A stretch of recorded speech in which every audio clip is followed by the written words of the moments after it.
ሰላምታ ይሁንላችሁ ይድረስ ፍቅረ ገብርኤል ነኝ። ዛሬም በሌላ ቪዲዮ ተገናኝተናል። ወገኖቼ እንደምታስታውሱት ከ5 እና ከ6 ወራት በፊት በጋዜጠኛው ሶፎንያስ እና በዩቲዩበሩ መካከል የተፈጠረውን ነገር ብዙዎቻችን አይተነዋል። በወቅቱ የተፈጠረውን ጉዳይ እንደ አዲስ እየነገርኩኝ አይምሯችሁ ሊያስታውሰው የማይገባውን ጉዳይ እንደ አዲስ ላስታውሳችሁና ልነግራችሁ አልፈልግም።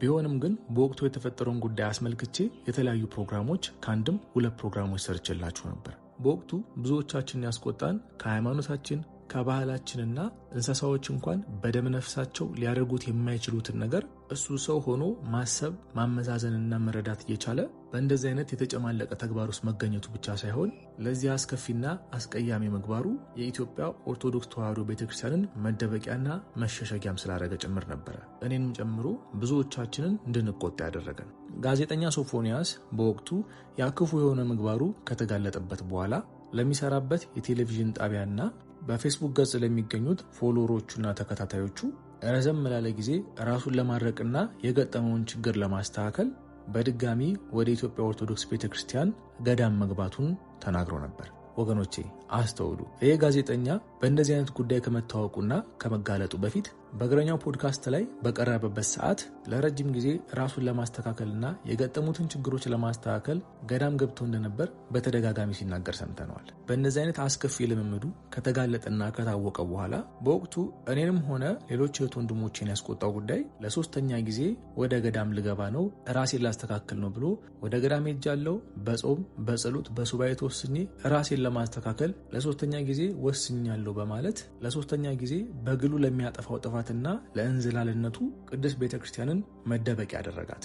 ወገኖቼ እንድታስተውሉ የምፈልገው ነገር ቤተክርስቲያን ፍርድ ቤት ሳይሆን ሆስፒታል እንደሆነች ቢታወቅም ጋዜጠኛው ሶፎንያስ ቤተክርስቲያንን የተጠቀመበት መንገድ ግን ለዛ ክፉ ተግባሩ ከማህበረሰቡ ዘንድ የደረሰበትን ትችትና ተቃውሞ ለማብረድና ለመከላከል ነበረ ቤተክርስቲያን የተጠቀመባት። ወገኖቼ እንደዚህ የምላችሁ ከመሬት ተነስቼ አይደለም፣ መረጃዎችን ይዤ ነው። ጋዜጠኛው ሶፎንያስ በአንደበቱ የተናገረውን ነገር ለእናንተ ከመናገሬ በፊት ወገኖቼ አስተውላችኋል? ግን ቲክቶከሮች፣ ዩቲዩበሮች፣ አርቲስቶች በትልልቅ አስከፊ አስነዋሪ ማህበረሰብን የሚጎዱ ከራሳቸውም አልፎ ተርፎ ለታናናሾቻቸው ምሳሌ መሆን የማይችልና የሰዎችን ሞራል ሊገድሉ የሚችሉ ነገሮችን በአደባባይ ካጠፉና ካደረጉ በኋላ ህዝቡን ለመካስና ይቅርታ ለመጠየቅ የሚጠቀሙበት መንገድ ቅድስት ቤተክርስቲያን ነው። ወገኖቼ እኔ እንደማንኛውም ክርስቲያን ጥፋት ያጠፋ ሰው ጥፋቱን አምኖ ይቅርታ ጠይቆ ለመካስ በሚያደርገው ጥረትና ትጋት ተቃውሞ የለኝም። ወገኖቼ የኔ ተቃውሞ ህዝቡን ይቅርታ ለመጠየቅና ለመካስ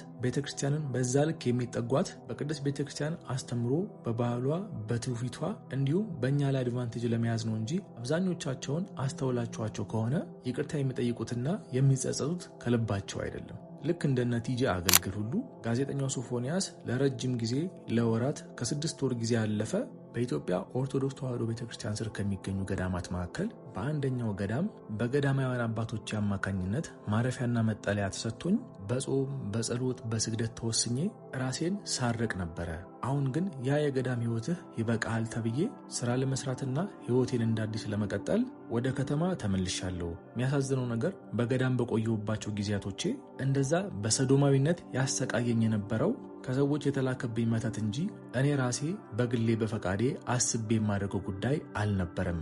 ከዛ ከገዳም ቆይታዬ በኋላ ወደ አዲስ አበባ ከተማ መጥቼ የህክምና ክትትል ሲደረግልኝ ከቆየሁ በኋላ ባይፖላር ወይም ደግሞ የስሜት መዋዠቅ በሽታ እንዳለብኝ ዶክተሮች ነገሩኝ።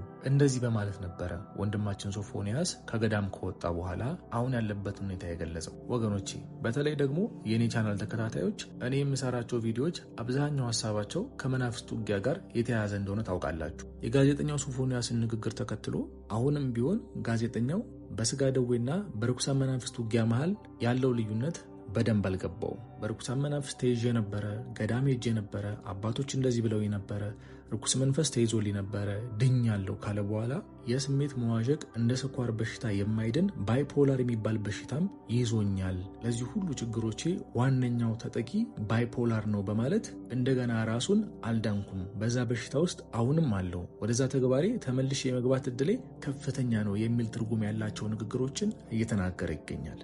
ወገኖቼ አሁንም ይህን ቪዲዮ ለመስራት የተገደድኩበት ምክንያት ጋዜጠኛ ሶፎንያስ የመናፍስትን ውጊያ ማወቅ ባለመቻሉ ምክንያት አሁን ከገባበት ፈተና የበለጠ ከባድና አደገኛ ችግር ውስጥ ይገባል የሚል ጥርጣሬዎች አሉኝ። ጋዜጠኛው ሶፎንያስ የላከውን መልእክት ቴሌግራም ቻናሌ ላይ አስቀምጥላችኋለሁ። ራሳችሁን ጠብቁ መልእክቴ ነው።